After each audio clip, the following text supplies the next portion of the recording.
So welcome once again guys to Med Corner. We are continuing our immunology topic and today we are going to see the T cell and its development. Okay.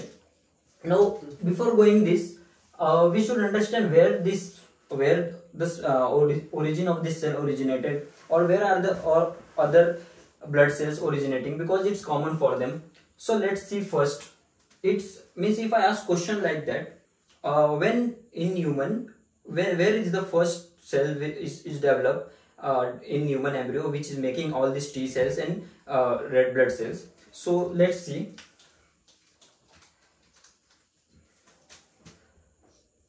Okay, so first of all of these forming cells, blood cells forming, as well as T cells, B cells, they would in embryonic life at first in human, it starts forms in yolk sac.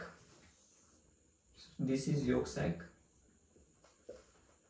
It's embryo. Okay, so first of all these cells start in beginning in life, it will form in yolk sac. Okay, but later that when the development continues, we know that after some weeks this embryo will degenerate and will form into fetus. Okay, so this all cells after degenerating will transfer into liver, and some of them will transfer into spleen. So let's make it here, liver and spleen. That means in fetal life, where does this all cells formation, which can make like precursor cells, which can make blood cells as well as T cells, lymphocytes, they all are formed in fetal life. They start forming in liver and spleen. Okay, but before that, in first stage it starts in yolk sac. Okay, then after that this work is done by liver and spleen as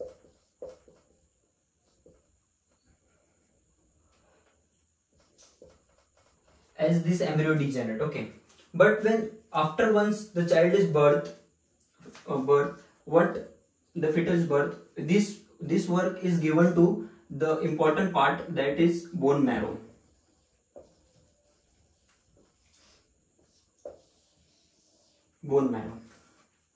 Okay, and it continues in the adult life, and this all formation occurs mostly in bone marrow. Okay, but if we see in bone marrow, suppose this is bone marrow. Okay, there is a cell which leads to the formation of all these type of cells. Okay, what we call these cells is pluripotent stem cell. Okay, so let me mention it here. We call it pluripotent stem cell. Okay, and until this we understood that what with the first formation in the human life of these cells, which precursor cells which give rise to blood cells and other cells, occurs in yolk sac. Later, after in developing period, this work is given to our organ, that is liver and spleen. Okay, it's still immature, but the formation take place in liver and spleen. After once the fetal is birth, this the same work is now done by bone marrow. Okay, until now we have understood. Now we have, in while studying, we may comes many terms like pluripotent stem cells as well as totipotent. So I will try to clarify this some of the terminologies. So first of all, what is stem cell? Now suppose if I consider an erythroblast and this a zygote.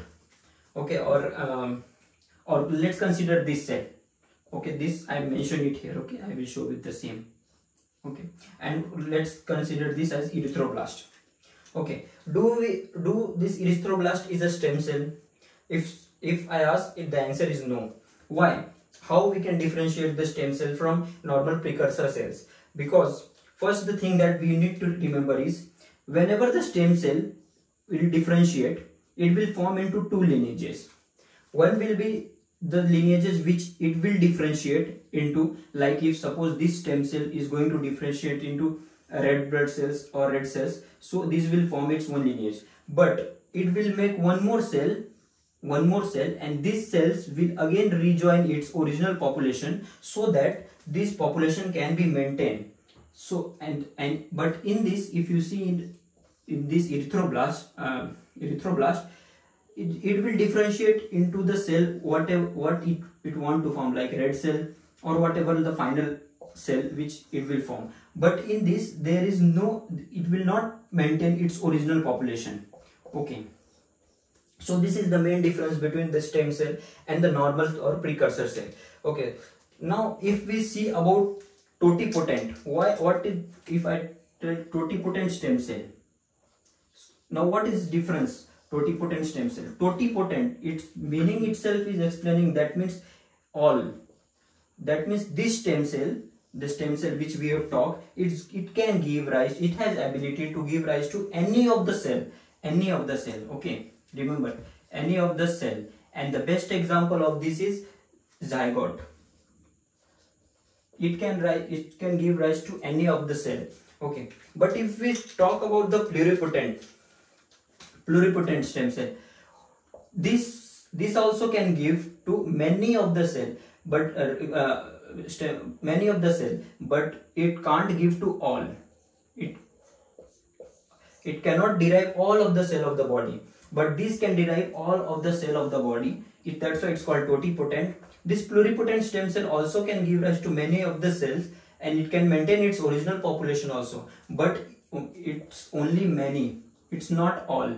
It cannot give all of the body. So this is the difference. In pluripotent, it can give rise to many of the cell and it can maintain its original population, but in totipotent, it can give to any of the body cell, not many but any of the body, and the best example is zygote.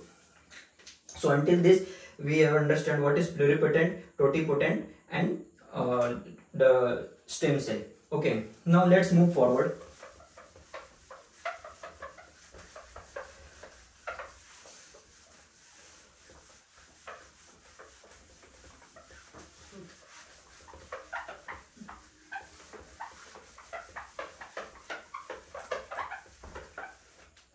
Now we are talking about now bone marrow, because this process is going to happen in adult in bone marrow. So let's consider this as a bone marrow. I will make it big. Okay.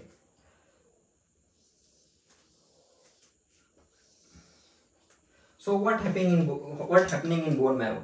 Okay, first see, there will be a step 1, that is the step 1. That is, this cell is what? It's pluripotent stem cell. Pluripotent stem cell. Okay, PPSC. That means pluripotent stem cell. Stem cell. Now this cell is going to divide into 2 parts.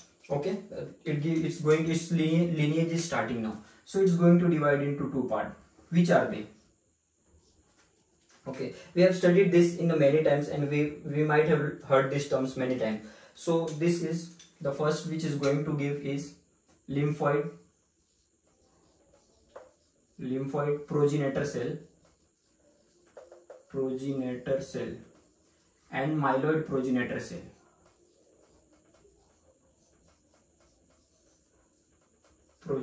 Okay, these two we have heard. The pluripotent stem cell, which have ability to form different type of lineages, it will give rise to lymphoid progenitor cells as well as myeloid progenitor cells. Okay, these two is formed. Now we know this lymphoid progenitor cell, what it will give rise to. It give really, let me make it clear so that it will be properly.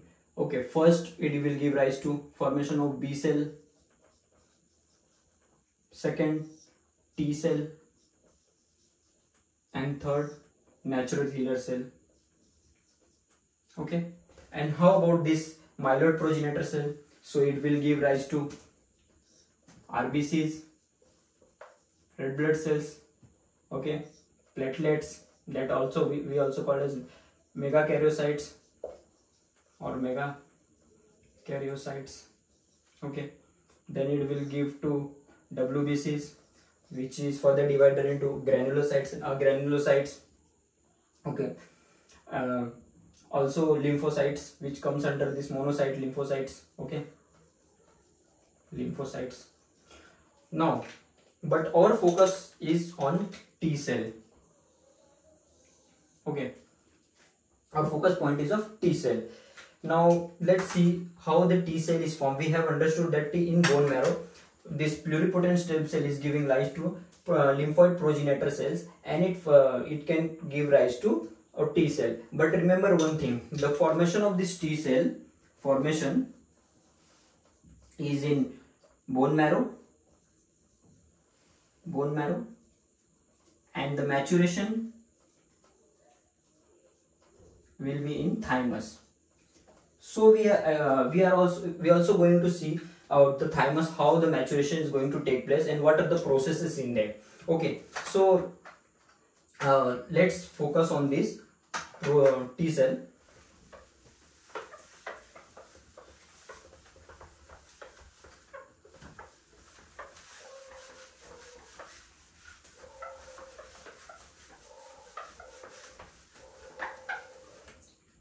Okay, so the first step which we have seen, which is happening in bone marrow, what is happening?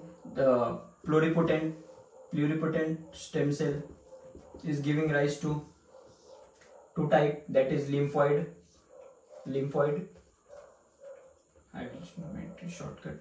Lymphoid progenitor cells and myeloid progenitor cells.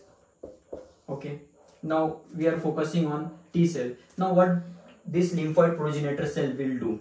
This lymphoid progenitor cell is going to convert into lymphoid stem cell. Remember, still it's in bone marrow. Till here, the process is happening in bone marrow. Okay, for T cell. Now, from here, it has to be moved into the thymus for this maturation. Okay, yet remember, it's not the fully formed T cell. It's just a lymphoid stem cell which is going to form into a mature T cell. Okay, so now we will see about the thymus and how the process is happening. Okay, so if we see thymus, where it is situated actually, so it's, if you see the structure of thymus, don't mind the diagrams. So it's actually asymmetrical. First point to be remembered is it's asymmetrical, bilobed. Okay, asymmetrical bilobe. You will find it in newborn. It's about 10 to 15 grams, and until puberty it becomes around 25 to 30 grams in adult males. Up to puberty. Okay, this size is up to puberty, but after puberty what happens? It goes involution, it gets shrink. Okay, so after puberty it shrinks. Okay, now this is about the outer, and where it's situated actually, if you find it is situated at anterior to the mediastinum. Okay, mediastinum and behind the sternum, so it is also called as retrosternal. Okay, remember, here is the trachea, and above it, anterior to trachea is thyroid gland. If you come below to the mediastinum, anterior to mediastinum and behind the sternum, okay, so it's also called retrosternal.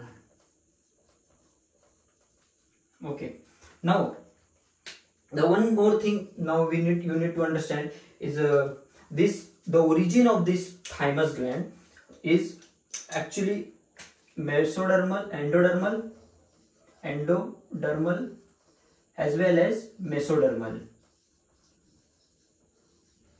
Okay, now origin of this is endodermal as well as mesodermal. Now we are going to see the how, from where the endodermal and mesodermal and how it comes. Okay, I think this video will become big, so let's make it in second part. Okay, we will continue it in second part.